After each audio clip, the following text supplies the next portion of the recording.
Halo sahabat semua, berolahraga dengan jas seperti ini tidak tepat ya, ini tidak nyaman, jangan diikutin ya. Saya di sini akan bicara tentang olahraga. Anda tahu, lihat, dengar, dan rasakan sering seorang habis olahraga tiba-tiba terkena serangan jantung dan meninggal. Kita lihat selebriti, artis-artis yang ada ya, mungkin tetangga kita juga saudara kita.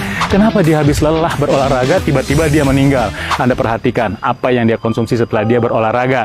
Pada saat kita berolahraga, 6 zat gizi kita turun. Karbohidrat, protein, air, lemak, vitamin, dan mineral ini turun.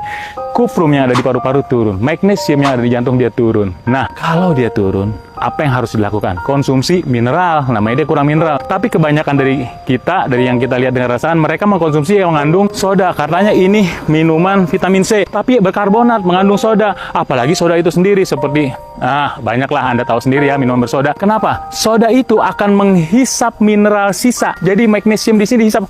Akibatnya jantung